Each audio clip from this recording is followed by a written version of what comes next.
Dun, dun, dun, dun, dun. Ah! I'm sorry, I'm a dark. I don't even know why I did that. This goes to show you, don't become mentally insane, kids. Oh, God. Alright, first things first. One, it's good to be actually back. Yes, it's still a wreck. Yes, there's still boxes that are occupying the space because we haven't gotten around to putting the stuff away yet. So forgive the mess. Anyways, today, a review. Obviously, because you read the title, probably. Here's the thing. I'm going to piss a lot of people off, and a lot of other people I'm going to piss off for different reasons. But I'm also not going to try and please them. I'm just going to try and give, honestly, how I experienced the game. I'm going to give my... There's going to be some opinion bits here, some actual non-opinion bit here. We're going to be bouncing around a lot. Which actually slides into the warning I have to start this video with. Because of course, I have to start with the warning. Of course. Great. First, I have to start off with the warning. This entire review, I'm going to be bouncing around back and forth between negative, positive, negative, positive, negative, positive, negative, positive, negative, positive, negative, positive, negative, positive, over and over and over and over again. It's going to be like hell. Bear with me. Here's the thing. This review, more than any other review I've ever made, is going to be difficult for me. Especially considering my history with the game in question.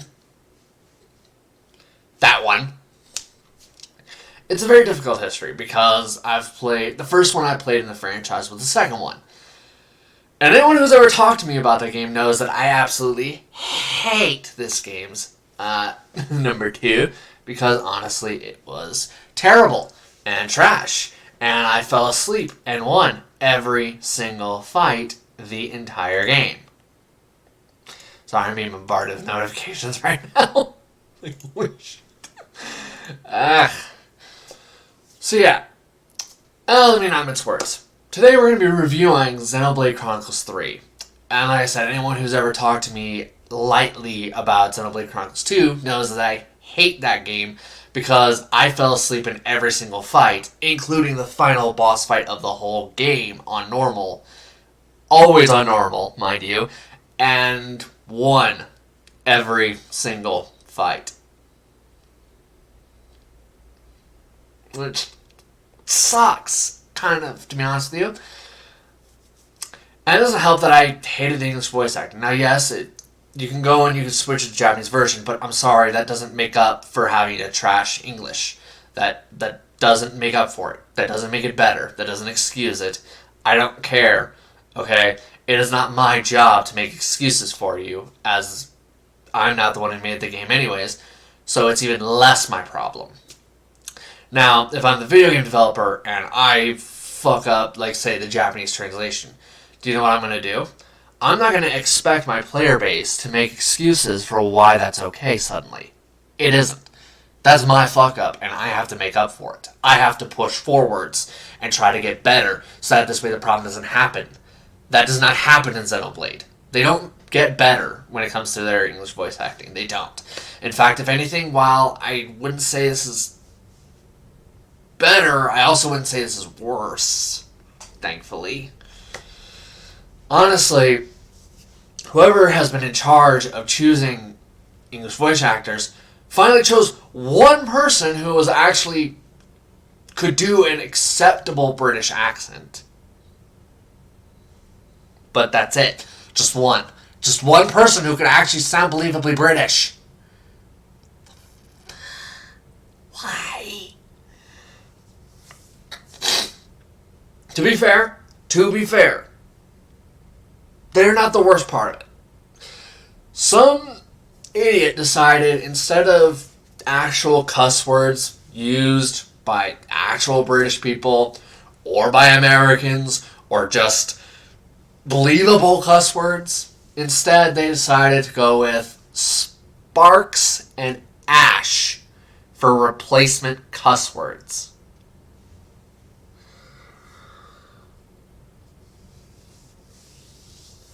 Can you guess what Sparks is supposed to be a replacement for? The word fuck. Are you kidding me? Alright, we got that negative out of the way. How about we slide into a positive already? We've gotten over a negative already. We already did that, which is the fact that English voice acting sucks, and let's be honest here, no matter how much people want to lie to themselves or lie to others, it is not the player's job to just accept that English sucks and go to Japanese. It's not our job. Our job starts with us paying the money and ends with us playing the game. After that, it is entirely the developer who either F's up or succeeds.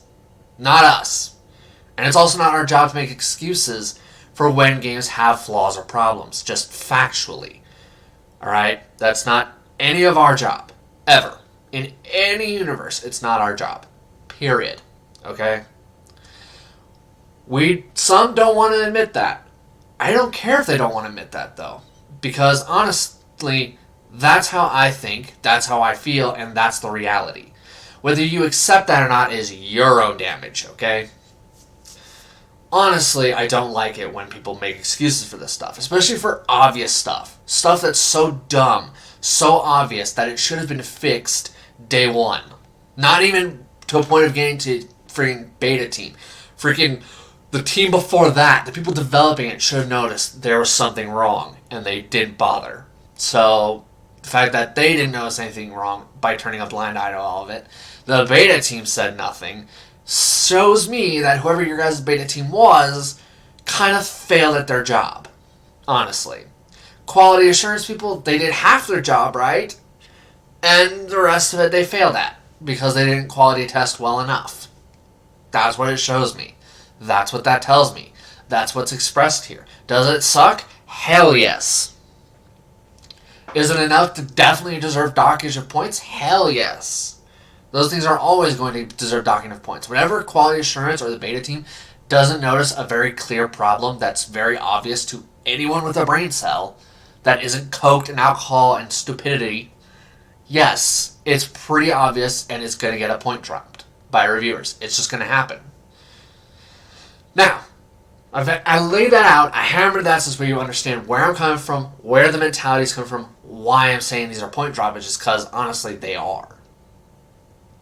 Now, I'm going to slide into a positive, because like I said, it's going to be back and forth, always. The whole freaking review is going to be back and forth. I'm sorry, I can't. I've been prepping and prepping and prepping and prepping, and I've gotten nowhere. I have to do it. I have to go back and forth, because there's no other way to do it. So I do advise sticking around till the end, because oh my god, there's so much to cover here. So much. And it only gets worse because I have to tear it apart into pieces. Great.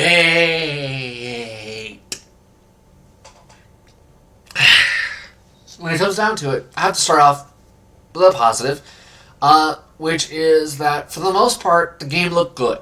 The game looked good. Is it marvelous? Is it miraculous? Is it flawless? Oh, hell no. It is pretty, though. Just not flawless. There are some textures that in some areas that look a little off, but not off enough to a point where it's like you're repulsed by it. Alright, it's just off enough to a point where like, something's wrong there. And then you move on. We covered a positive. We have to talk about a negative. But I'm going to have to expand on it so much on both positive and negative ends because I have to break everything into pieces. But I have to also say this. There's another reason why I feel like I have to break it into pieces.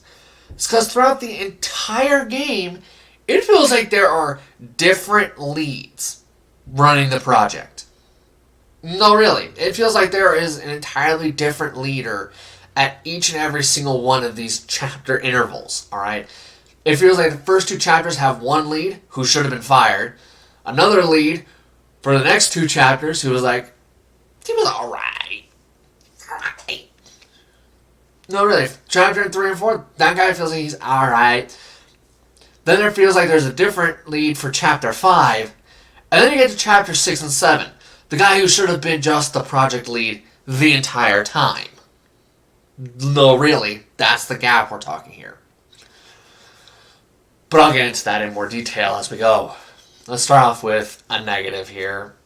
Or, I guess not really. It's kind of iffy.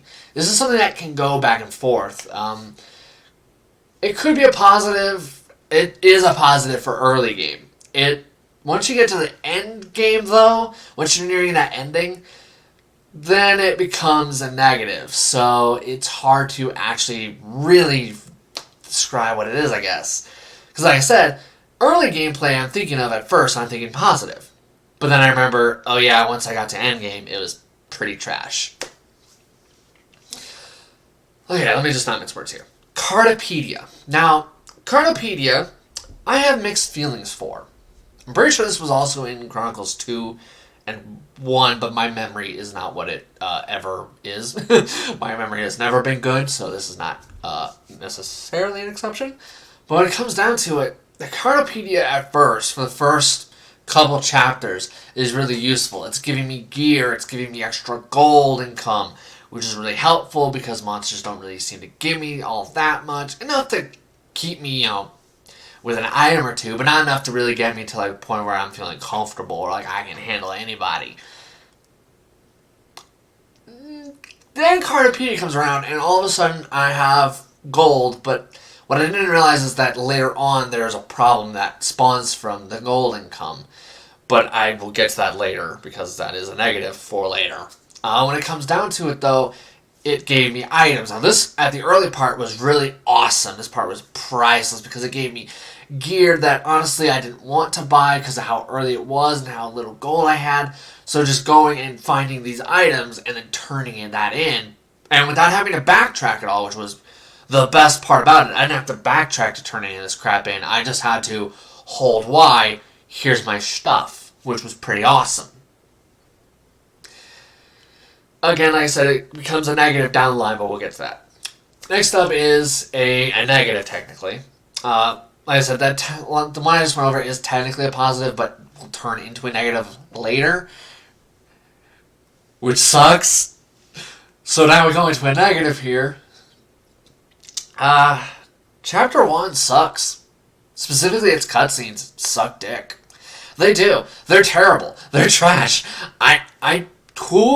Who thought it was a good idea to have tons and tons of flashback cutscenes and all of them not really well paced or fleshed out?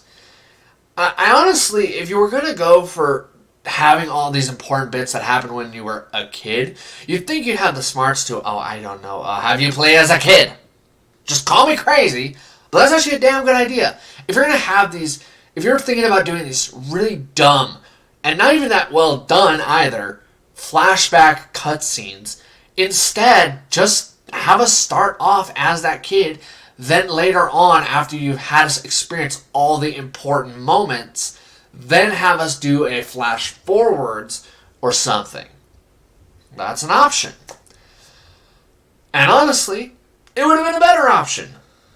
A infinitely better option. So yeah, that's pretty dumb. Pretty extremely limitlessly dumb. That all that happens is flashback cutscene, do a little bit, here's another flashback cutscene. There's going to be tons of these stupid flashback cutscenes just within the first chapter alone. Tons of them. And I hate them. They are dumb. They don't make me feel attached to anything in the cutscene. So then what's the point of the cutscene? Well, here's the sucky part. I now have to do not really a spoiler warning, but I'm going to tell you right now this happens so much that honestly it can't even count as a spoiler warning. Because it happens to everything. And you already know this stuff if you've played chapter 1 or 2. You already know most of this crap. People die. A lot. I mean, it's war. So, duh. Right? Well, in typical plot twist fashion of many, many, many, many, many literatures, books, movies, so on. Anything you think of. There's always that one where someone's not actually dead. Well, this game decides, instead of let's treat that right. Really get you attached to the characters that this happens to, because there's quite a lot of these characters that it happens to, and they're all supposed to be important. But all of them are only set up in flashback cutscenes?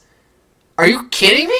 Who thought that was a good idea? You want us to care about this plot twist, so you decided instead of having us experience being with this character, creating a bond with this character, instead, what you decide to do is a flashback cutscene. Really? Really? And they try to set it up like these characters are really important, but the problem is they get like two flashback cutscenes dedicated to that character at all, much less referencing them. So what's the point?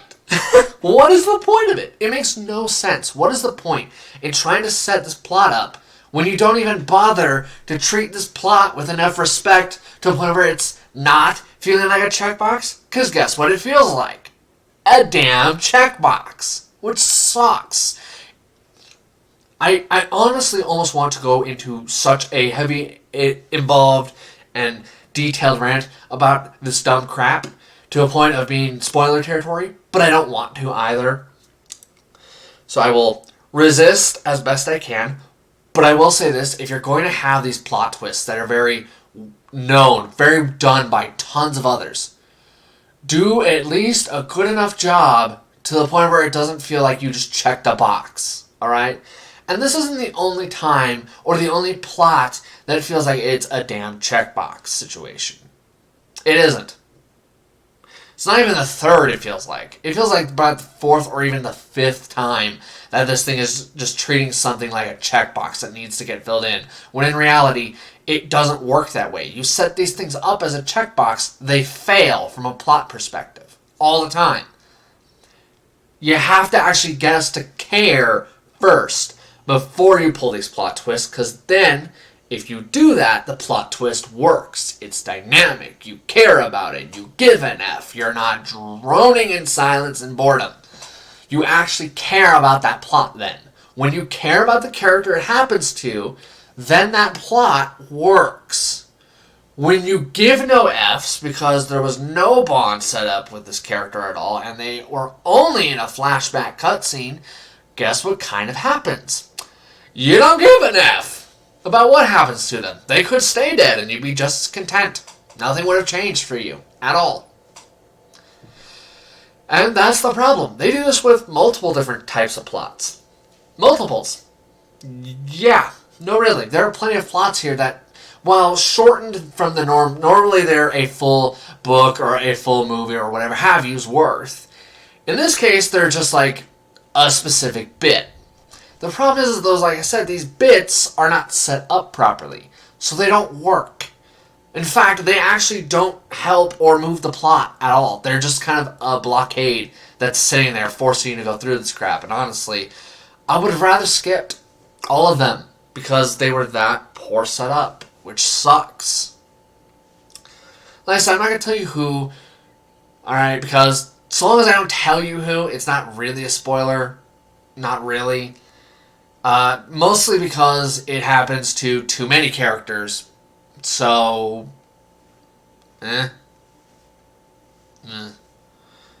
which sucks. Like I said, it's a plot that can work if you set up properly. They didn't set up properly, therefore it didn't work. Nothing else to say here other than point dock and cheer. Of course. You had a plot that could have been good, but you didn't set it up properly, so it didn't work. Therefore, it's not a plus side in this game. It's not something positive. It's not something fun. In fact, honestly, it's probably the weakest part of the whole freaking game. Well, tied for weakest part of the whole game. I'll get to that in a moment. Next up, a positive. Well, positive with an asterisk at the end because you have to tamper with your audio settings to be able to actually notice it. But when you do tamper with your audio settings and you do get to hear it, the music in this game is wonderful. The battle music's okay, it can get a little loopy, but as a turn-based RPG addict who's been playing games that are turn-based and get a little loopy since he was 4, yeah, doesn't bother me really. When it comes down to it, honestly, though, the music is just really good.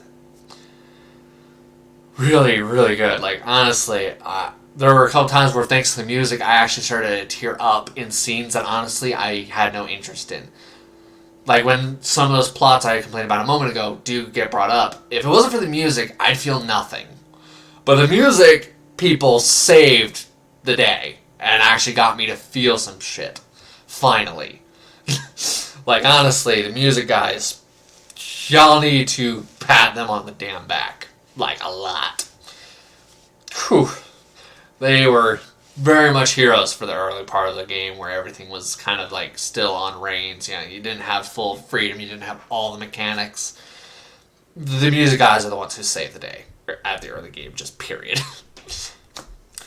Now, we talk about a negative, and this one is a... We're not going to get to the big stuff for a bit. We'll get to those, I swear.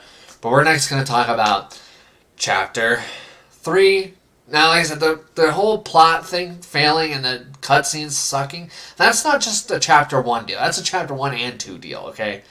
Chapter 3 and 4, though, things start getting a tad bit better. Not as much better as I would have liked when it comes to the cutscenes, but better enough to a point where I'm not, like, just, like, brain leaking out of my ears. Alright, no. I was actually a little bit more intrigued. Thankfully. It still has some issues, though. Like, awkward pacing where cutscenes seem to feel a little disjointed. Or not disjointed. What's the right way to phrase this? Kind of like there's some cutscenes that feel like they should have come earlier than other cutscenes. Because it feels like some cutscenes are just like, why is this cutscene here when this cutscene's way over here? What? Why isn't that cutscene right here instead? There's tons of moments where I felt like there was just like something off with where the cutscenes were located or what topic.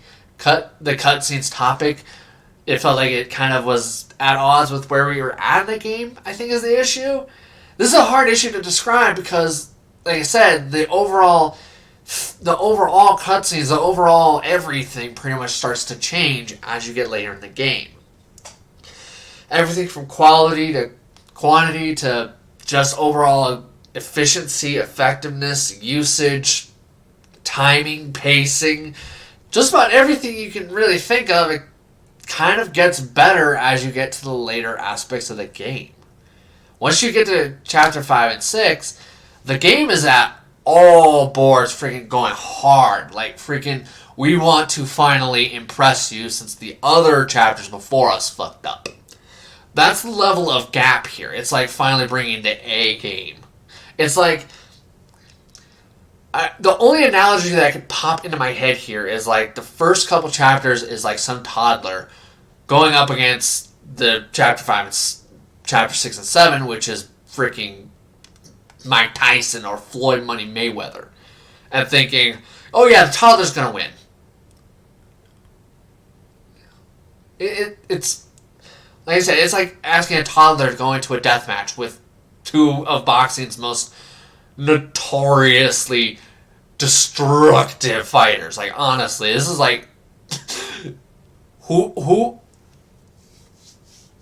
it's ridiculous, the gap. I can't. That's the only analogy I can think of. There's no other I guess the next best analogy would be like a watermelon destroying 10 planets, I guess. There's... Honestly, that's the best I can do for analogies to describe the gap here, okay? It's the best I can do. Like, I guess you could phrase it like this, is like, Chapter 1 and 2 feels like they were led by an intern who's never worked in video games for even 1 second, while Chapter 6 and 7 are like your masterclass, we have made the best games in the world over and over again types of people. That's kind of what it's like. And it's ridiculous. And now we've talked about how chapters, while better, still feel not right in Chapters 3 and 4. Chapter 5 is this kind of weird middle ground, where between the two, obviously, where you have some of the flaws from the prior chapters, but you see it starting to turn into the chapter 6 and 7 level. So it's a little weird. And I don't think I can actually, for that one, I don't think I can actually explain what was wrong and right, because it was such a weird feeling of like mehness. Sure, let's go with that word. Mehness. It was so... Chapter 5 was just somehow so average, and honestly, it was pretty damn forgettable. To be honest with you. Yeah, that's Chapter 5 experience. Whether that's a positive and a negative, I don't know. To be honest with you, I don't. Like I said, this review is so hard because it's so all over the place. Like, it is bouncing around all the effing time. It's a nightmare. Like, I almost missed the SAO Fatal Bullet review where it was a very clear problem. It was just so bad and so boring that we talked about other games that were better and sometimes worse, yes. But that's how bored we were with the game, that we'd rather go and play those better and worse games. At least here, though, it does, like I said, it's one of those games where it's like, for so much of the time, it's so back and forth. I'm going to save 6 and 7 for pretty much the end of this video, but I'm going to slide into now a pretty big problem.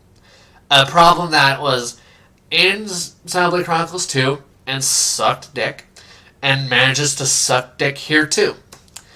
The standard quests suck. They're pretty trash, honestly. Like, there are some where it's like, okay, that's not bad. It's not great, but it's not bad. But a ton of these quests just all boil down to, you go fetch shit. You go fetch shit. You go fetch this shit. Go fetch shit. Go fetch shit. I felt like I was playing an MMO in the worst ways. Go kill 20 of these. Go collect 20 of those. Go collect this. Go kill that. Go kill that. Go 20 of those. 20 of those. Here, there, here, there, here, there. All of them ending with the same thing. Come back to me, then you'll get your shit.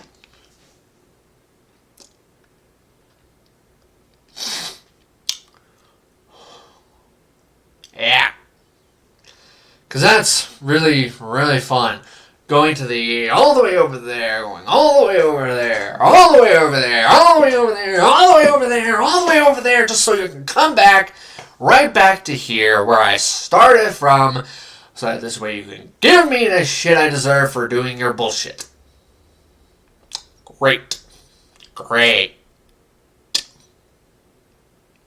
I hate these quests. Look, adding 1 or 2, alright, fine. I can deal with that. 1 or 2, they're not too bad. Okay, alright.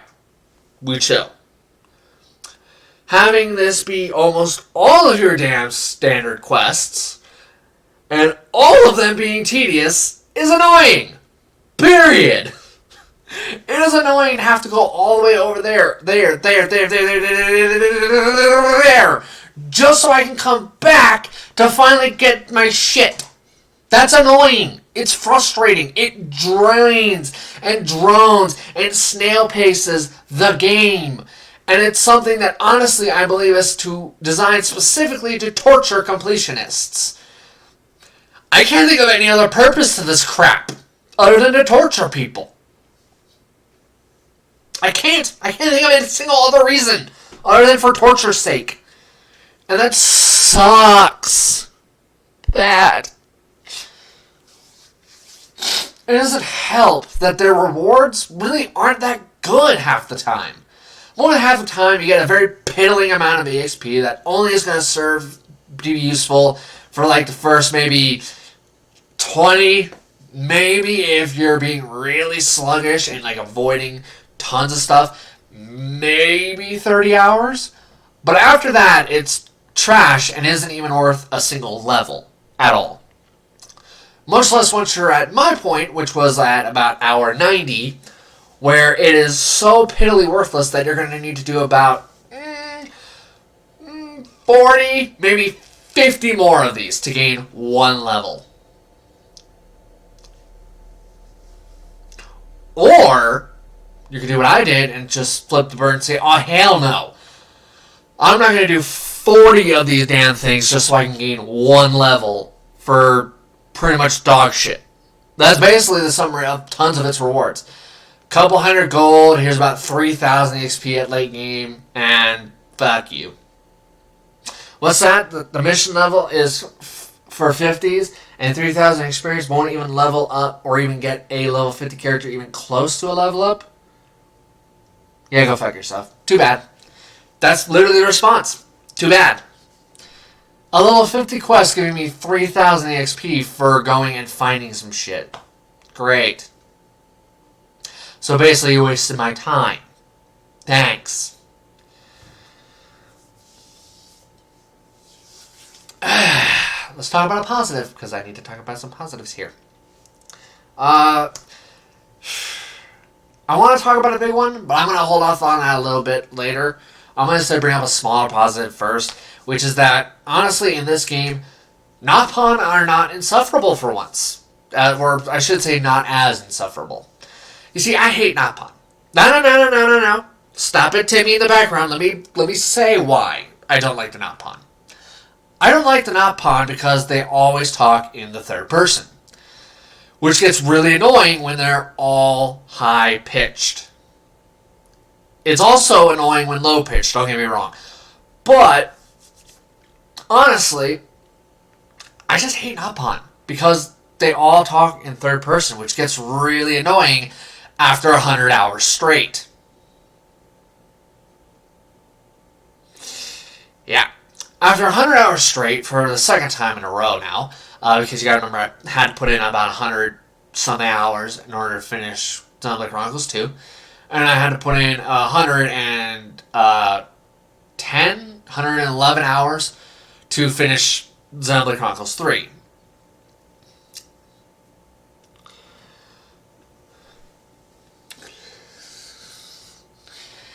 Nopon are maddening. They are annoying. They are stupid. They are obnoxious. And honestly, after having to listen to one talk in a third person for freaking this many hours on end, right now my dream is that in one Xenoblade Chronicles game, eventually I'm going to be able to finally punt a Nopon into the sky. And that day, I will smile and play that moment on repeat. Constantly. Look, the Nopon design, I have no issue with.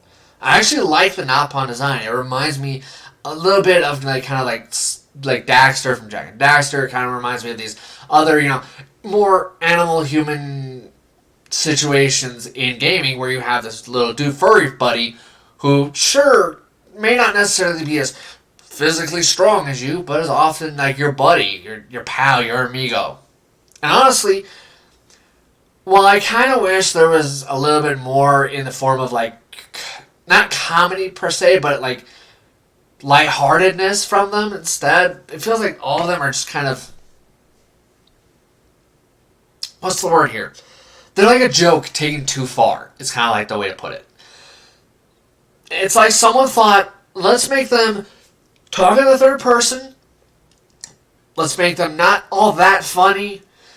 And let's pump that direction until they explode. That's the only way I can think of to describe the Nopon. They talk in the third person. They're tiny, fat, round fluff balls who have giant rabbit ears that can actually work like hands. I mean, like I said, I don't have an issue with the Nopon design. My issue is that they're so annoying and they don't really do anything. But even though they don't really do anything, they also act like they have a huge... like they're so superior to humans. Which honestly pisses me off. I am firmly of a mindset of if you ain't done shit, you don't have any right or room to be acting like you're the best thing here. If you haven't done anything, you are nothing then. As far as I'm concerned. Alright? Sure, that could go into, how I'm built as a person, which is I have this honor code, which is like I do everything for the people I can. But this isn't the first time where a Nopon has pissed me off. There's a lot of Nopon that piss me off. Hell, there's one who is honestly just kind of disgusts me and annoys me and frustrates me because when he doesn't do anything, he acts like he did everything. Like he's the big mastermind, the fixer, and everything else you can think of, which pisses me off. Don't take credit for shit you ain't do. If you ain't done it, shut your mouth. It's not difficult. Don't be a dick. I summarize that that whole thing with just don't be a dick. I don't feel like it's a hard thing to not do, but apparently it's a hard thing to do. Or to not do, whatever. Yeah. So yeah, I don't really like Napon. I will say Riku, at least, I find him a little bit more acceptable and tolerable than most Napon. Because on top of having this high-pitched voice and not really accomplishing much of jack, they often act like they're the shit and like they've accomplished creating the world or some shit. Which honestly just pisses me off. Yeah. I definitely don't like the Napon in Xenoblade Chronicles 2, that annoying little bastard.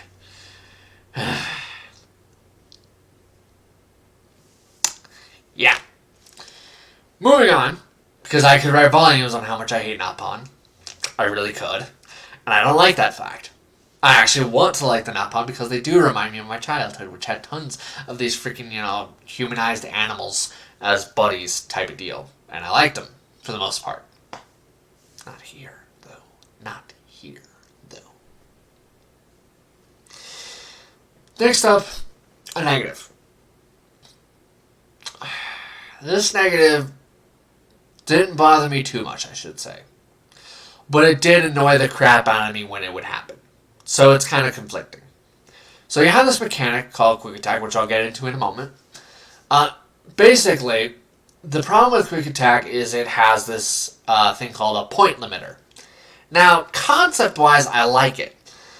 Basically, after using a certain class, whether it be the offensive attacker or the tank or the support type, it would, if you use them consecutively, and I have to do another negative into this negative, sadly, it says that it has a point limiter, which will make it so this way, after you use a certain class a certain number of times, instead of maxing the bar out, what it'll do is it'll stop just short at 99%. The thing is, this is kind of a lie. This is a little bit of a lie. Which kind of pisses me off a little bit, to be honest with you. You see, the lie about it is that it's, one, limited to support class, because I've never had a tank or offense use 3 times in a row go and activate point limiter even once. Not once. I've only had it happen with the medical class or support classes, and that is it. Nobody else has triggered it even once in my 100. Technically, I played the final boss again, so technically speaking, actually, 124 hours in, and I haven't experienced of point limiter ever apply to an offense or tank type, even once. So yeah, that part was a load of crap. But here's another thing, is it's kind of randomized a little bit. Because sometimes what will happen is, and this has happened to me a couple times over the span of each and every single chapter, is it would, upon gaining this mechanic, I would have this happen, and it makes no damn sense. And it is annoying, but I digress. Now I have to go into the bigger problem with this. The bigger problem with this is because of this being kind of randomized, you have no damn clue, is this going to be the time where it triggers point limiter, or is it not going to be the moment that triggers point limiter? So then you start getting in your head and you start second guessing yourself, especially since when you read the actual tutorial info box, it says that it's supposed to work like this. Use this specific class that matches the order that you've chosen, which will be of either offense, tank, or support. Use the types that are similar to it, and the point limiter has a chance of activating. This is a load of crap and not true. No, really. It's not accurate at all. What it does do is it does the other part, which it says, which I'm going to go into, like I said, more into attack in a moment, because technically, even though it has these problems, it is technically still a positive for the game. Okay, so don't worry. When it comes down to it, they can get a little loopy because there's not a high incentive for you to utilize other stuff in the game. There's a higher incentive for you to just use whatever is the strongest move and just spam that. Especially as you get to the later game where your opposition is having health bars the size of 16 states, 9 countries, 2 oceans, and a freaking equator. Okay? It gets ridiculous. Like, insanely what the F levels are ridiculous. So in order to deal enough damage output to the point where you're not wanting to just walk away from the fight smack dab in the middle, is that you have quick attack. Now I'm going to go into the positive of quick attack. Okay, quick attack, while yes, loopy, no real reason to use the weaker moves or really use other moves. Quick attack, though, is still a shining example because it makes you feel like a badass, especially when you do it right. When you do it right, you feel like you are freaking untouchable. Like you are a badass of badasses that's ever been a badass. You feel good. You feel real good. But with that being said, like I said, it's the real shine of it isn't just the way it feels. The real shine of it is just that not only does it works, but there's tons of incentive to do it. Tons.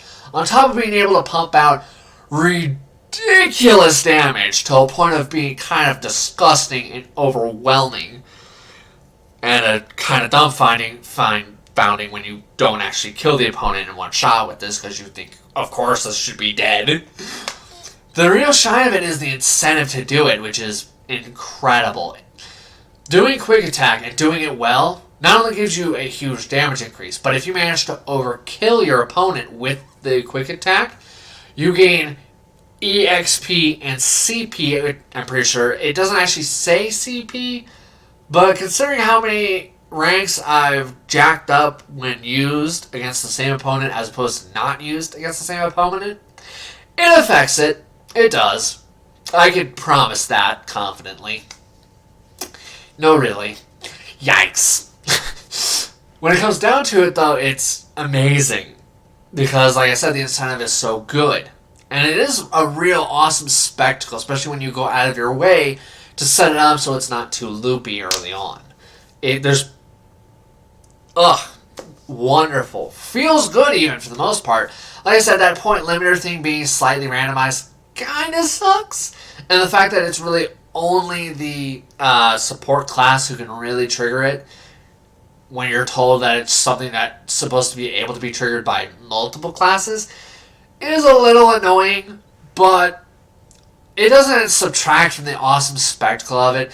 You see characters who you've chosen the order of go and just kind of do some hardcore wailing on the opponent, just absolutely going ham on them in some of them. Like some of them I'm like, okay, you've hit him enough, go to the next order. Oh my god.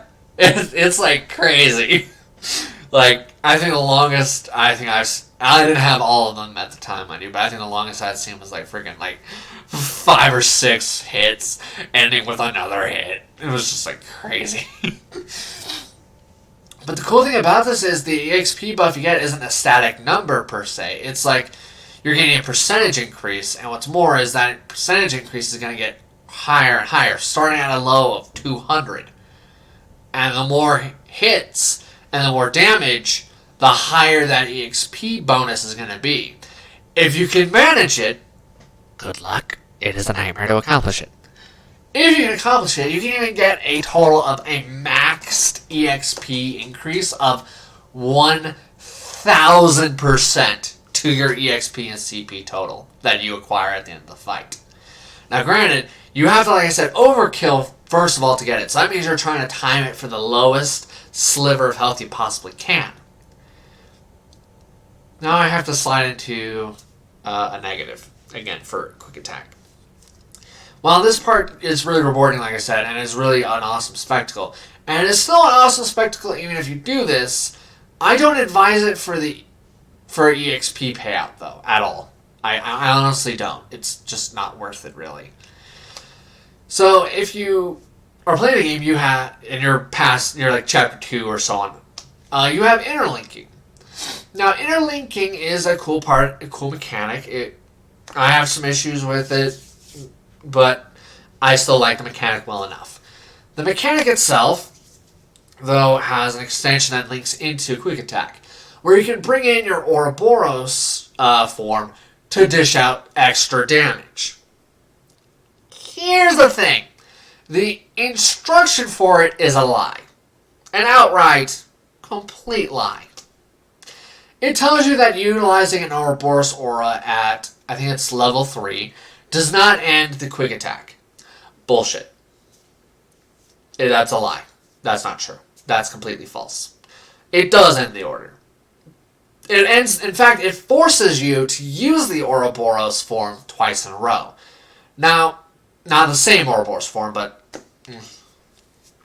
the thing is,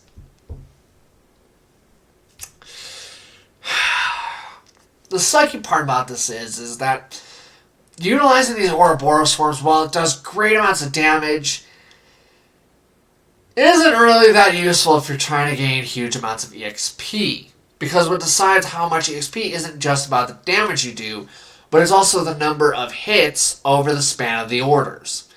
So in other words, being forced to only use 2 orders that, yes, may do tons of damage, but isn't going to generate you that same amount of EXP as opposed to just doing multiple normal orders and then 1 Ouroboros order. Especially since I said Ouroboros orders do end quick attack, no matter what. It doesn't matter if you've got a sliver of bar that you could have used. That doesn't matter. Once it's activated at level 3, you can only do 2 Ouroboros orders, and that's it. Nothing more. When you activate Ouroboros order in the normal version, from my experience, it ends it. Now, I haven't really tested one specific part because, honestly, I'm kind of done with the game, really. Because there really wasn't much for endgame content. I mean, there was a little, and it was alright, but there really isn't a lot there for endgame content other than just go do standard quests you haven't done yet, which you can't pay me to do. There's no benefit for me to do them at all, really. Go see all the areas, which, I mean, it's more tempting than the standard quests, but that's not that much of an incentive, really, for endgame at all for me. There is a New Game Plus. I don't really have an incentive to do it. I feel like this game is kind of a one-and-done deal. Or like a one-and-don't-play-it for a decade deal, personally. Some people might feel differently about that. But for me, even though I play games on repeat often, I do. I don't feel like there's much point in repeating this at all. And that's kind of the same feeling I had with Xenoblade Chronicles 2, really, is that once I had finished the game, I didn't really feel an incentive to keep playing. So if I don't feel an incentive to keep playing, why should I force myself to keep playing?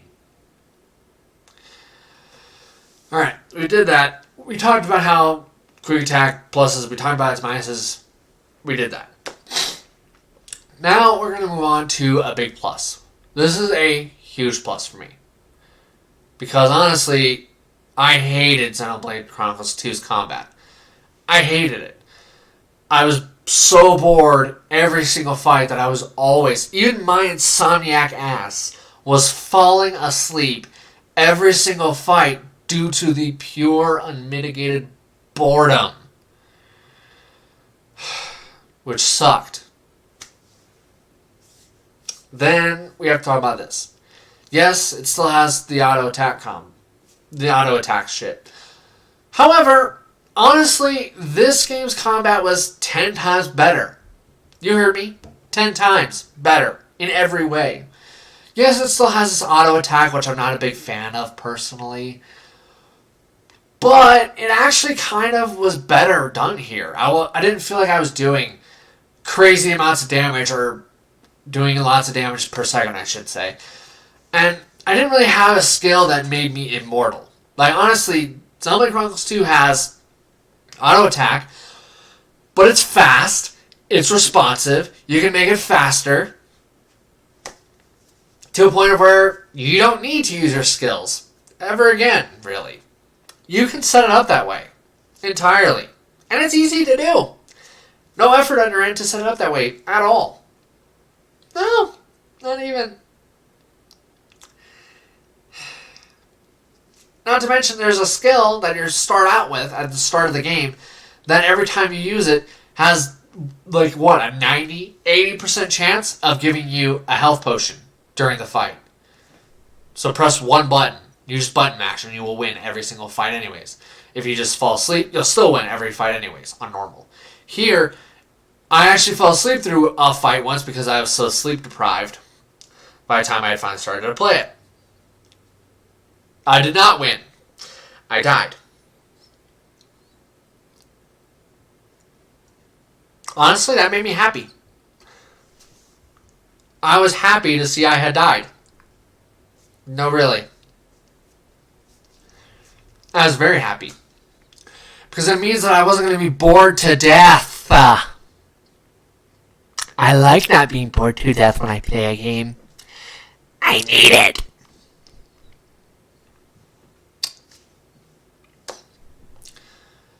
Now, here's the thing. There's tons of shared mechanics between the two games. Stuff like the way you attach your accessories, that's pretty much just here. Pretty much the same. They ditched the prior way of doing the skill tree thing entirely, which I kind of appreciate, to be honest with you. Now, the next bit. The next little bit here.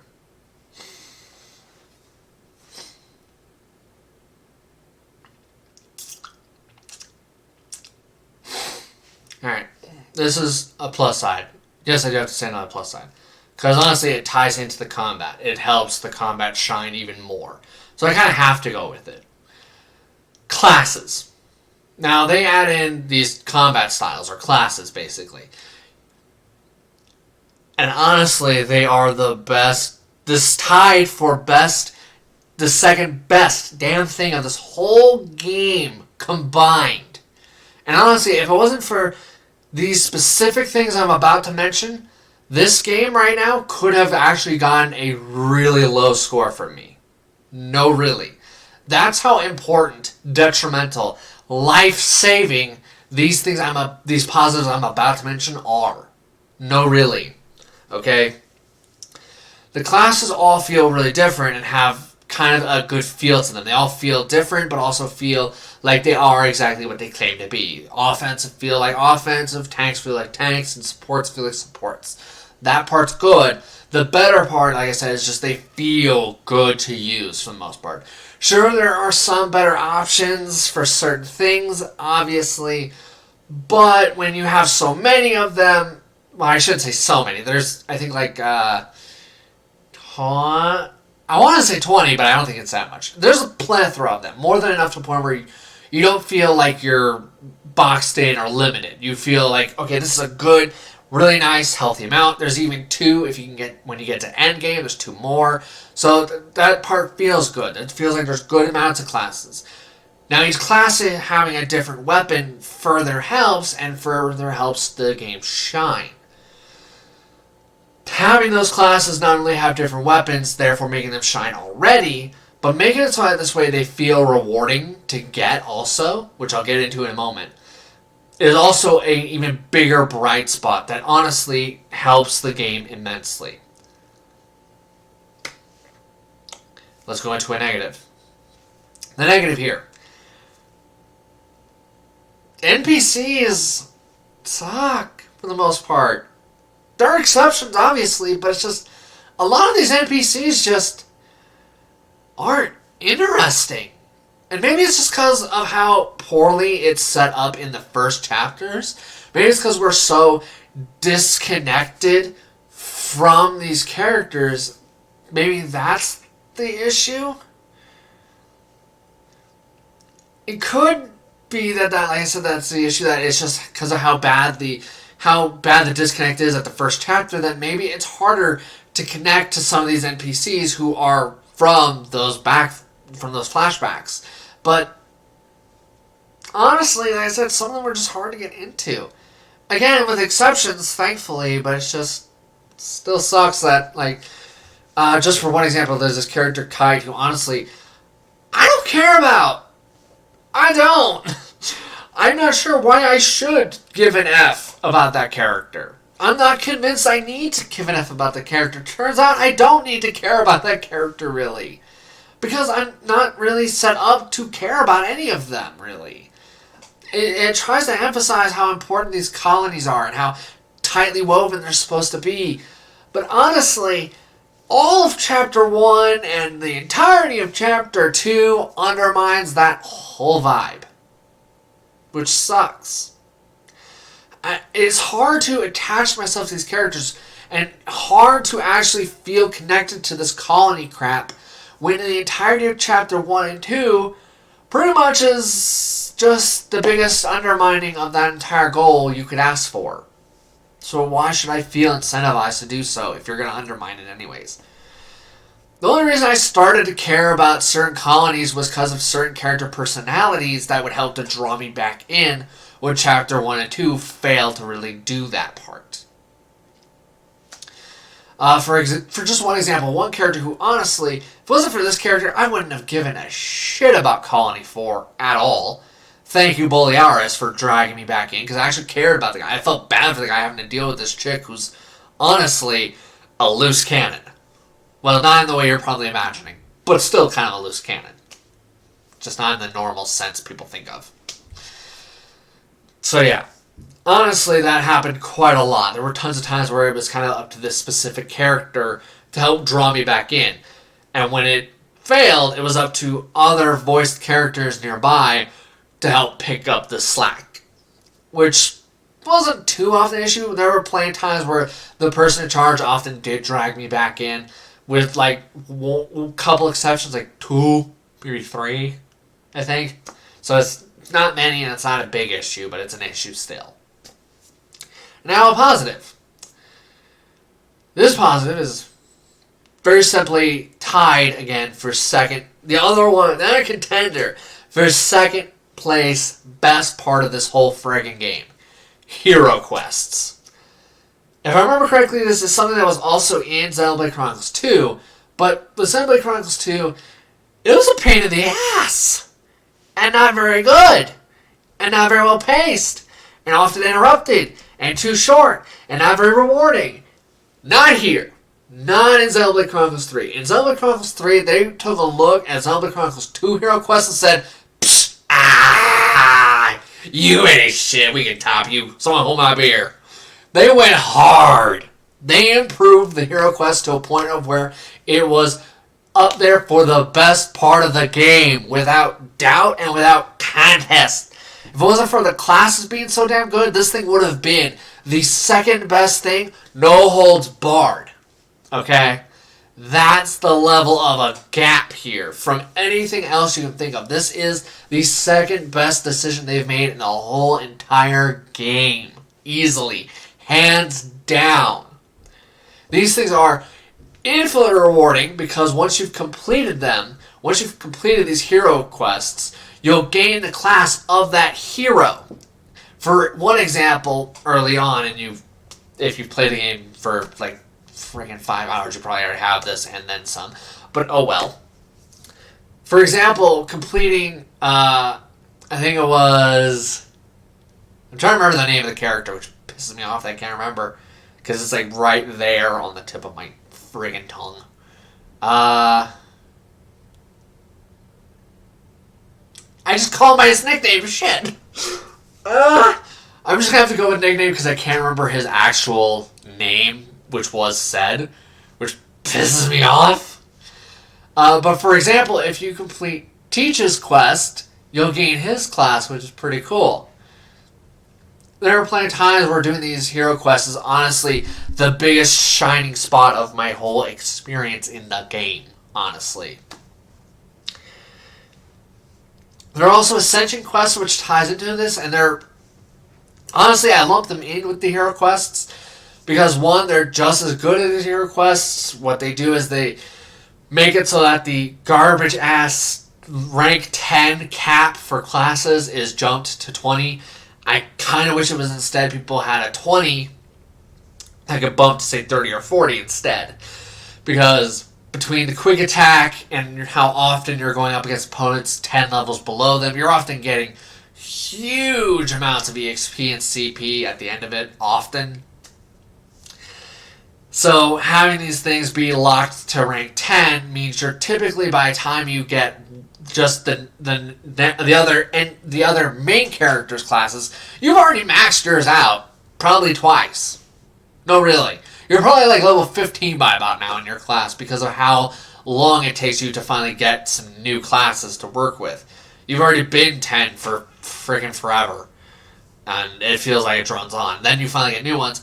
And that feels like that takes a while. And then you start getting them more regularly to a point where it's not as bad. It still feels like you're getting them a little too slow. Or like there maybe needed to have been more of them to help, spread them out more. But it's still the best part about the game is these classes and the hero quests and Ascension Quests to not only gain those classes but to increase their max rank. Those are still the best parts of the game, and strangely enough, they're the part that has some of the best writing in the game, the best pacing in the game, the best usage, the best everything you damn well ask for in making something, whether it's the quality, the quantity, the this, the that, the writing, the feels, so much things. Like, honestly, I felt more often in the hero quests and Ascension Quests than I did the entirety of chapter 1 through 5 combined.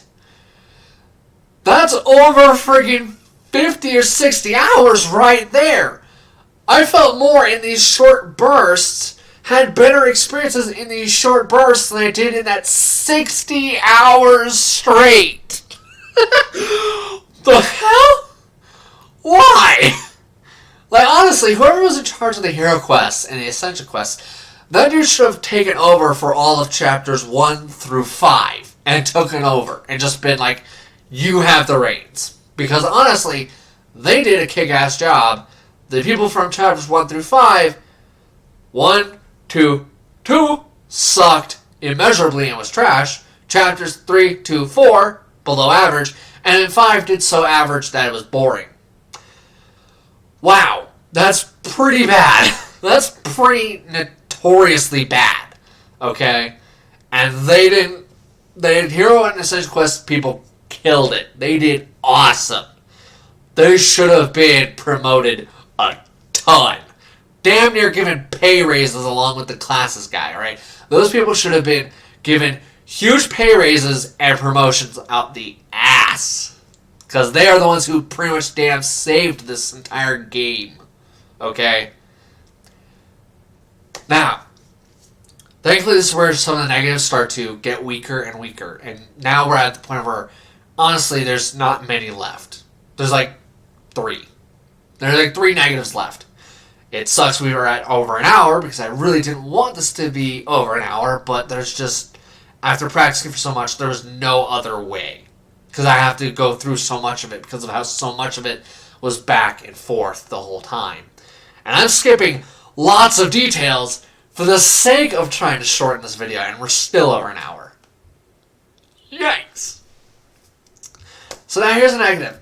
They add in upgrading your weapon, but it's pretty much like the end of the game where you finally access this, where you can upgrade weapons. The thing is, in order to upgrade these weapons, it's about finding these. You have to find specific things. They're these specific glowing items that were always just called odd shape this, odd shape that. The thing is, you have to find tons of those just so you can upgrade a weapon. I think just for upgrading Lance, who was often my main frontliner due to him being just the damn best tank I could ask for and aggroing like a boss. But basically, I just gave him enough stuff to upgrade his weapons, and I had extras and stuff like that, and that took 7, 7, 4, 3, 7, 4, if I remember right. of different types of things just over and over again. There was tons of 7s and like a 4 and a couple 3s. And that took so much of my supply that honestly I was only able to afford because of me, seeing these things and going like, ooh, shiny. Ooh, shiny. Ooh, shiny. I was like a damn pigeon. Okay, when it comes to these things. I was like a pigeon. Ooh, ooh, ooh, look at that. Neat, shiny, shiny, shiny, shiny. It was a little weird. Little did I know that's the upgrading system. But I hate that that's the upgrading system. Because like I said, it's with these specific material that you have to go out of your way to find. Well, if you're not turning into a pigeon like me, you probably don't have much of these things. And infuriatingly, there's no way to mark them on the map at all. You just have to hope to God you stumble onto them while blindfolded accidentally. That's all you have. And each one takes different amounts of different things. Some take 7 of the odd rectangle. Some take 4 of odd rectangle. Some need 3 of odd rectangle. I think there's one who needed like freaking 5 or 6 of odd rectangle. This is something that is for like 7 or even 8 different types of the same thing. Different types of the same freaking thing. It's different shapes. Well, there's no way to mark them. And unless I look up online where I can find them, just finding them naturally or within the game as I play the game isn't possible. So, honestly, unless you're like actively like you're paranoid or you're going into the final fight of the game 10 or even 12 levels below what's actually advised, unless you're about to do that, there's not really much of an incentive, especially since it doesn't really seem to do much aside from small increase to the auto attack, and that's about it. Not really. It's just a small increase to the auto attack from what I can tell. It does affect quick attack, but only if you use that character's order or use that character's Ouroboros form. Outside of that, there's really nothing that's done here. Which sucks. There is another small negative, which is that when it comes to the MC Noah, he really doesn't seem to get very many classes. He gets the Flash Fencer and the Hunter one. I think that's its actual name. I can't remember entirely because I didn't really use that one much. But yeah, when it comes down to it, he does get one of the end game classes, but that's kind of it. Which kind of sucks when you think about it because one of the characters, Uni, is pretty much getting all the tank rolls, even though I never have her as a tank. And I don't understand that at all. Lance gets a couple of the healers. I never have him as a healer. So I don't know. And then he gets like one of the offenses. Tyon, who's typically also a healer, gets a lot of the offenses.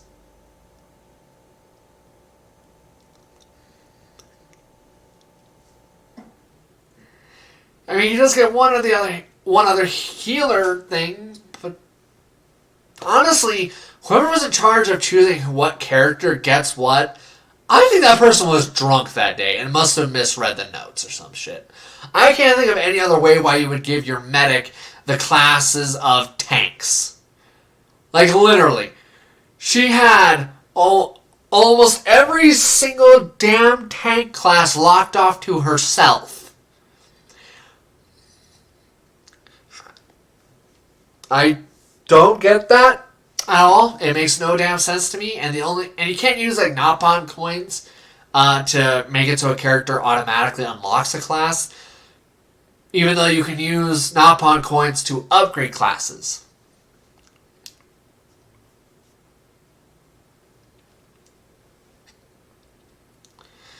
I mean, it's not like there's no benefit to maxing out some of these other classes. It's just not as good a benefit as some might think. you're going to get a skill and some of the arts, which is a mixed bag. Depending on what class and what arts from which class, it can either be really useful or really trash. So, there's some plotting that has to go down here.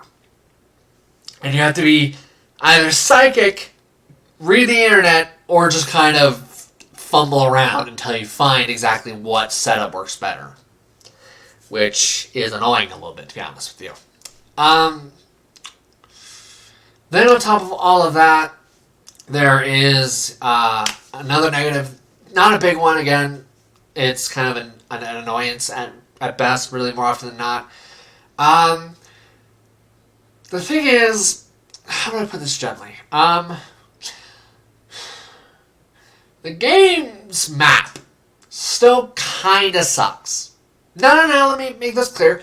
For flat areas or areas with not a ton of elevation and twists and turns, it's fine. It's not amazing, but it's fine.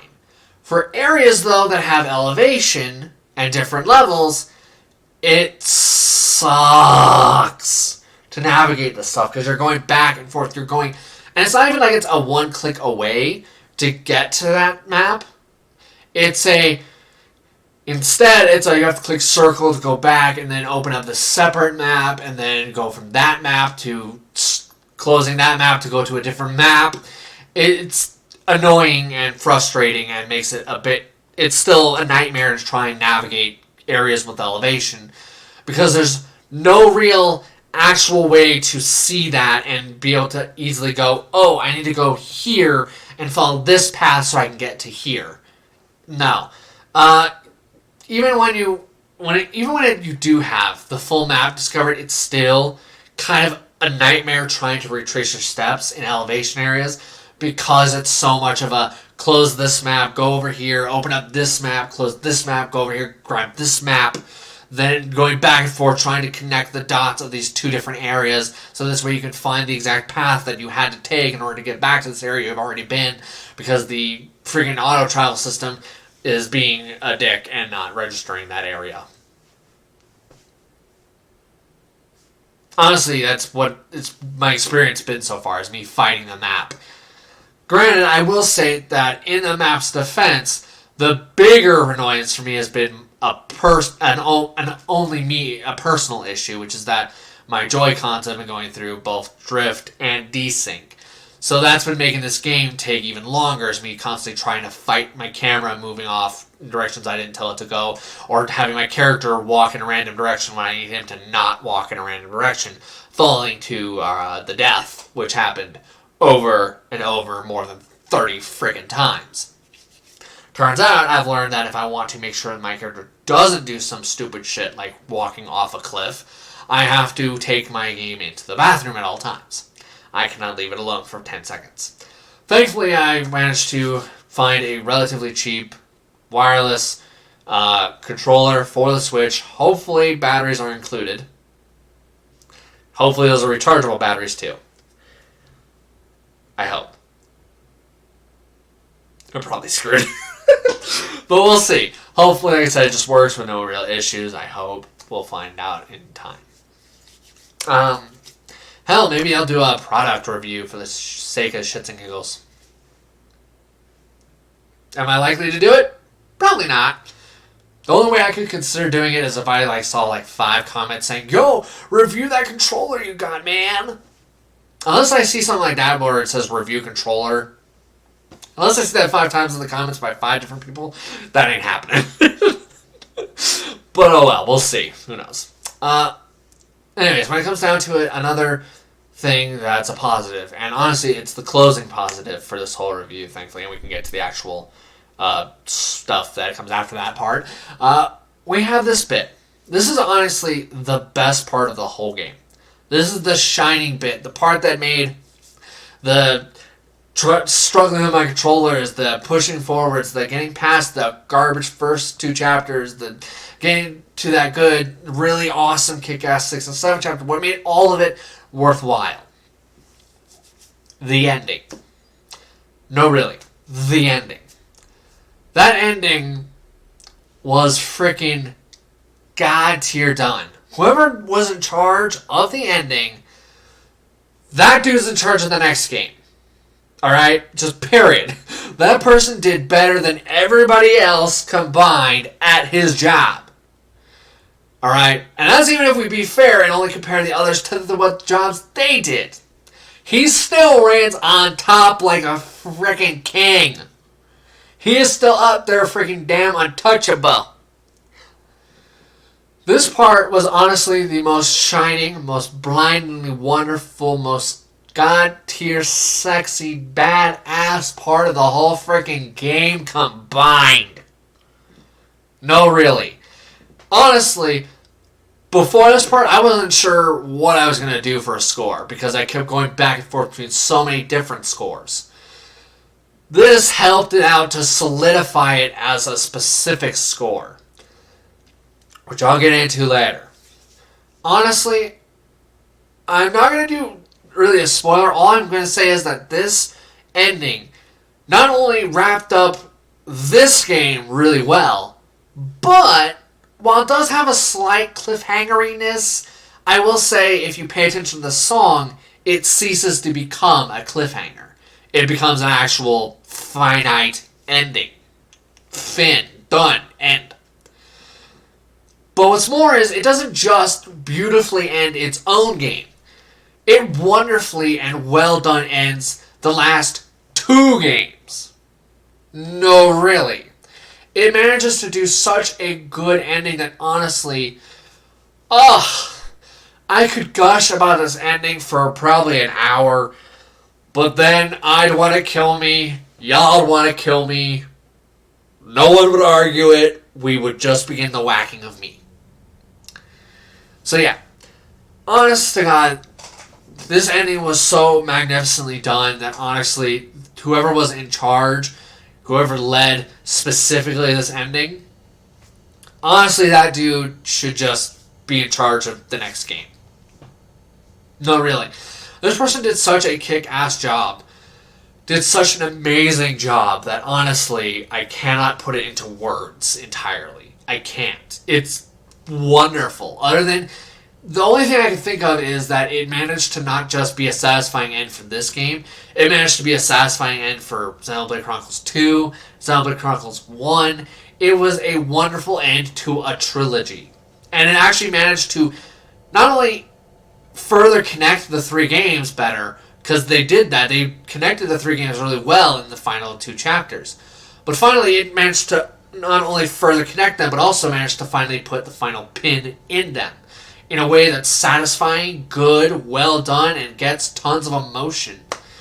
And honestly, that ending had me damn near blubbering like a broke back bitch.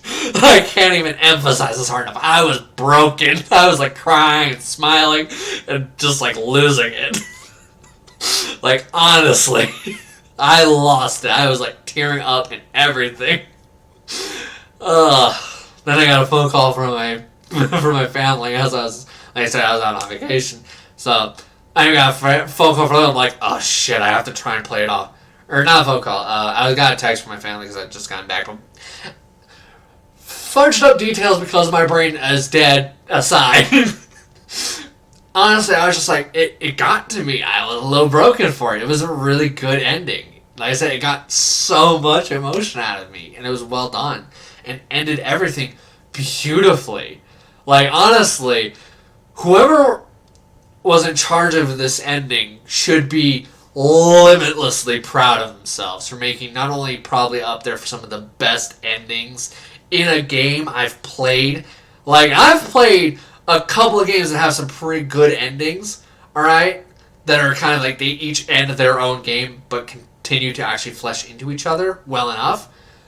But this was just, that's got me good and deep. Like, ooh. Just, ooh.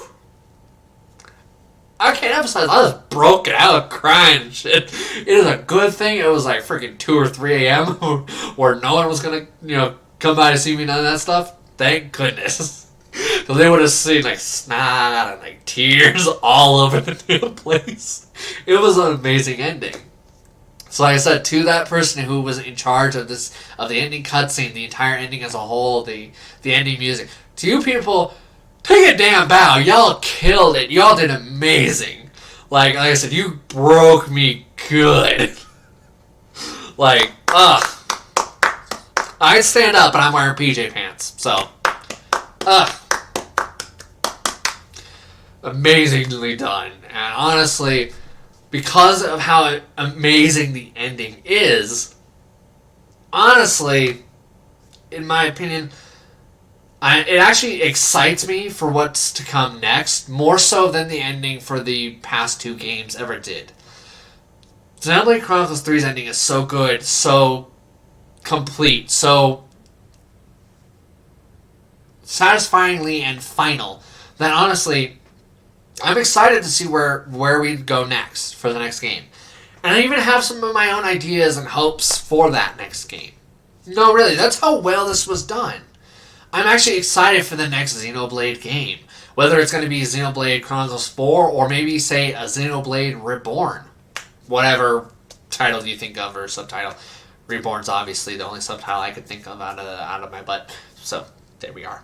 When it comes down to it, though, I will say what I hope they do is for the next games, they look at Xenoblade Chronicles ending and its last two chapters and take notes from those points. And I hope they ignore Chapter 1 and 2 entirely and pretend like Chapters 3, 4, and 5 just didn't happen. Honestly, for the next Xenoblade game, they do need to take inspiration from this game's final two chapters and its ending. Because those three aspects, those three parts of the game were the best parts of the whole game combined. And honestly, were often its most shining moments. In the next Xenoblade game, they need to keep that in mind. That honestly, don't set up the way you did in Chapters 1 and 2 because it was a terrible way to set up and kind of undermined many other plot points that honestly, if it wasn't for the music, it would have just gotten no emotion at all, which is worse than just getting some tear or misty-eyedness. I need to feel something when you do some of these plots. Because that's how those plots work. They're supposed to work off of your feelings. They're supposed to work off of your emotions. But if you don't trigger those things or set those up, then they don't work. And you need to avoid that in the future. You need to do exactly what you did here in Chapters 6 and 7, where you did some setup. That setup was crushed, killed, done right. And was set up wonderfully. Now, maybe don't repeat your endgame, though, because your endgame was pretty barren. There really wasn't anything there. And what's more is because this was a single-player game, which I appreciate. I love that. I love single-player games still to this day. My game collection is still massively single-player games. That's because I often get better stories and better stuff in single-player games. I often do. There are tons of games that have been released where they have a multiplayer component. But either that multiplayer component sucks or the single-player part gets either axed or just gets treated like it doesn't matter. In my eyes, if you're going to add in a multiplayer, you need to do both right. You need to do both the single-player right and the multiplayer right. Otherwise, your score gets hurt. Now, before I give you the score for Xenoblade Chronicles 3, I want to say this. I want to give a non-score opinion first. Even though I don't think I'm going to play this game for a long time, and that part a little bit sucks, I will say, though, very easily, that this is really high up there for some of the, especially once I got to Chapter 6, 7, once I got to that ending. Honestly, this is pretty far up there for one of my favorite games at this point. And I don't even like Xenoblade Chronicles 2. I kind of liked 1. It got me a little interested. Love 3, though. That's the only way I can think of describing it. Even though there are all these problems and all this back and forth, there are all these complicated feelings that are just disagreeing and arguing and screaming at each other, I actually still love this experience. It was a great ride, even though it's Chapter 1, 2 sucked, 3, 4 not that great, and then 5 being so average. Even with that, I still actually had a pretty enjoyable ride, all things considered. The only real thing I have to say is that, honestly, if you're someone you're not into JRPG action games, you're not really into Xenoblade, will you love Xenoblade Chronicles 3 the way I love it? No, you're going to have a better time than in Xenoblade Chronicles 2, but whether it's enough to get you to love it, I don't feel confident saying. What I do feel confident saying, though, is if you're someone like me who's a JRPG addict, damn near historian, when you are a freaking JRPG addict to a point where you've been playing them since you were 4 constantly, this is a fun game, and honestly, it is infinitely better than Xenoblade Chronicles 2, and it still somehow managed to rise above even Xenoblade Chronicles 1 by a lot. It is an amazing game with so much fun. And like I said, I had to skip some stuff just so I can try and shrink this as much as I can, because this video is already longer than I ever wanted it to be. I do apologize for that. The ending score for Xenoblade Chronicles 3, after much arguing and much difficulty and much back and forth, thanks to its ending and its last 2 chapters, its classes, and the combat being so much better, the music being so good, the hero quests and the Ascension Quests being the best quests out of everything combined. Honestly, to give this game, I'm going to go lower than what I want to say, because it is technically a 3rd game in a trilogy. Even though it does manage to end that trilogy amazingly, I don't end up giving it the score I was kind of wanting to give it after that ending. But thanks to how good those ending bits are, those other specific parts, the game manages to latch onto an 8 out of 10. Now, an 8 out of 10 is a great game. That's really good. Is it the 9 or 10 I would have liked to have given it? No. But that's because of its early parts. The early parts of the game make it impossible for me to give it that 10, even though I want to after that ending. That ending was so good that I want to give it a 10, but can't. Again, sorry for how long this took. The saddest part is I'm not going to be able to edit this even, because I tried so much. I don't think there's really anything I can do, really, aside from maybe get rid of that opening joke, the opening stupidity I did at the start, but random stupidity is me, so I can't get rid of it. So here we are. I hope you guys laughed at me, laughed with me, found this somewhat interesting-ish, or at least managed to laugh at either my stupid mug, my stupid jokes, or how my room is still a mess for now. No clue when I'm going to fix this. You are going to see some more change, though, because Smap's going to try and help kind of teach me some stuff to help my videos perform or look or function a little bit better. Hopefully that'll help the videos a little bit, because I'm especially hoping Smap will teach me how to make it so that there are multiple me's, because it would be a really good idea to kind of drag you into my mind a little bit, which is typically another me arguing with me. I would like to introduce you to my true insanity. We'll see. Hopefully you all got some fun out of this video. Hopefully. I hope. And I will see you guys next time. And I have no clue what I'm going to do. Probably an opinion video. Knowing me is probably going to be an opinion video, but I'm not sure. See ya.